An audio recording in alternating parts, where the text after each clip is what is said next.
Hello and welcome to VMJ Shorts, where we discuss the latest articles published in the Vascular Medicine journal with authors and experts in the field. I am Paul Kachadri, and today I'm excited to have Dr. J Carroll join us to discuss articles in the February issue of the VMJ. Dr. Carroll is a vascular medicine specialist at Beth Israel Deaconess Medical Center and an assistant professor of medicine at Harvard Medical School. Dr. Carroll, welcome and thank you for joining us. Thanks so much for having me. Great to be here. This issue of the VMJ has several articles on lymphedema and lipedema. Now, these are two conditions that we often see on the list of differential diagnoses when evaluating patients with limb swelling, yet they have distinct clinical features, don't they? They do, yeah. They really are two separate entities. I often tell my patients it's unfortunate how similar the names are because there's a lot of confusion, not just among lay patients, but also among the medical community in terms of differentiating one from the other. Lymphedema is the accumulation of edema due to lymphatic dysfunction, whether that's an insult, a secondary insult like from cancer treatment, or a primary abnormality of the function of the lymphatics, whether it be congenital or with aging, dysfunction of the valves, dysfunction of the pump function. But that leads to accumulation of edema. And that fluid sitting in the interstitial space leads to this pretty unique pathophysiology of inflammation, fibrosis, adipose tissue deposition that we're still learning about. That leads to increased limb girth, not just because of fluid accumulation, but also because of this adipose deposition, and leads to a lot of the clinical sequelae that we see in terms of the edema, increased limb girth, discomfort, heaviness, skin changes, etc. Where lipedema, though, again, we don't fully understand at this point, appears to be, the reverse, meaning the way at least I think of it is as a primary adipose or connective tissue process that leads to excess deposition of these tissues, increased limb girth, and over time may lead to some lymphatic dysfunction. Now, while they're currently managed as distinct entities, there is some evidence suggesting overlapping pathophysiology between the two. Can you speak to that? Yeah, I think we're really in the stone ages of understanding lymphedema and really of understanding lipedema. We really don't appreciate what the underlying driver is. The data we have now is really conflicting. Meaning we have some data looking at nuclear lymphoscintigraphy, for example, that suggests, though it's not clear, that maybe there's some lymphatic abnormalities in patients with lipedema.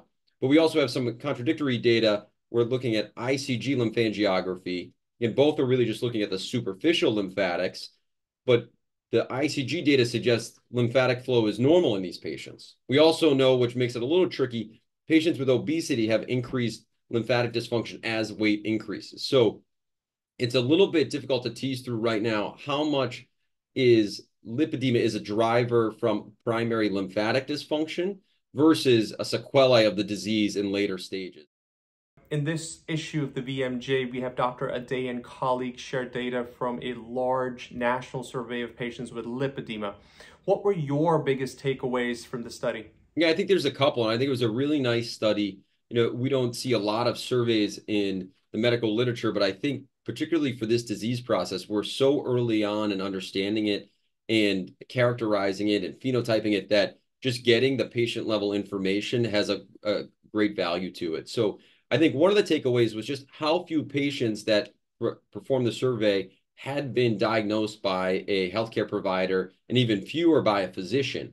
So I think that shows both the lack of knowledge among the medical community in this diagnosis, but also some of the equipoise in how to diagnose it. There is no definitive diagnostic criteria. So sometimes patients are making the diagnosis because they don't have a physician that has any awareness of it. Other times it's that maybe they feel like their symptoms fit with what they've seen online. And because we don't have clear diagnostic criteria, we're not exactly sure who fits in that bucket of lipedema. Additional takeaways, I think, was just the amount of symptoms these patients had beyond just increased limb girth. And I think there's, again, debate of how to diagnose lipedema and how do we differentiate what's pathologic and what is normal. And you could see here, at least in this subgroup of patients that were self-identified as having lipedema, there was a large component that had concomitant symptoms of heaviness, discomfort, hypermobility, fatigue. Now, switching gears to the study by Dr. Khalid and colleagues who used the National Inpatient Sample to evaluate association of venous thromboembolism in hospitalized patients with lipedema and lymphedema. Your thoughts about what we learned from this study and possible challenges of this analysis? Really interesting study and very different than what we saw with Dr. Aday's study, in that Dr. Aday's was, pretty granular and patient identified characteristics, where the other study is looking at large database, really lacks granularity, but allows for a large breadth and relatively large numbers for these disease states that we really don't have large data on. So I think there's a growing appreciation, more so for lymphedema, but maybe lipedema as well over time, that it does more than just increase limb girth, and there may be more systemic manifestations. So it was an interesting look to see, is venous thromboembolism associated with these disease processes. Some of the limitations are really just when you're using a large administrative database, is that you're limited by how the billing occurred and by the billing code. So for lymphedema, there is a clear diagnostic code for lymphedema. And also, generally, we don't think of lymphedema as being an inpatient diagnosis or something that is bringing a patient to the hospital, though certainly it can in a subgroup. So we're really limited in that we're looking at patients that were hospitalized, not necessarily for lymphedema, but at least had some other acute illness if it wasn't related to their hospitalization was not related to their lymphedema. And I think that causes a lot of confounding in terms of the rate of VTE. Because we don't know what else was going on at the time. That's the limitations of these databases in terms of timing and the association of the event with a particular diagnostic code. But there was clearly an increased risk of VTE with lymphedema. And I think as we learn more about lymphedema, and again, the more systemic manifestations of it, we're going to see more of these connections. And this has been shown a little bit looking at other disease states. Out in Stanford, they saw that there were apparently higher rates of comorbidities in patients with lymphedema. And again, there's a lot of confounders, so we're gonna have to tease through this more over time. But I won't be surprised that if in 10 years we consider lymphedema as maybe a weak provoking factor for VTE. For lipedema, again, I think this was a little bit limited because, and this is not the fault of the authors at all, and I think should be commended for their attempts, but there is no diagnostic code, ICD-10 code, for lipedemas. And the association between lipedema and VTE was very, very weak. It was just a 0.2% absolute increase incidence of VTE in that group. So I think, again, very, very much should be commended for their attempts. There are intrinsic limitations to using this data set. Thank you for distilling both these studies for us. Lastly, I want to commend you on your comprehensive review on lymphedema and this issue. What is one thing that you wish more clinicians knew about this condition, and maybe something you want to highlight for patients with lymphedema? I think one is appreciating the pathophysiology, because I think it's clear this is not just a plumbing problem. It's not just a lymphatic outflow issue that drives a lot of the clinical manifestation. Like I mentioned before, as that edema sits there, it's very unique to lymphedema. We don't see this in heart failure. We don't see it in nephrotic syndrome. We don't see it in cirrhosis. That there is this unique inflammatory, fibrotic, and adipose deposition cascade that occurs that gives the limb a very unique appearance and drives a lot of the clinical manifestations of increased limb girth.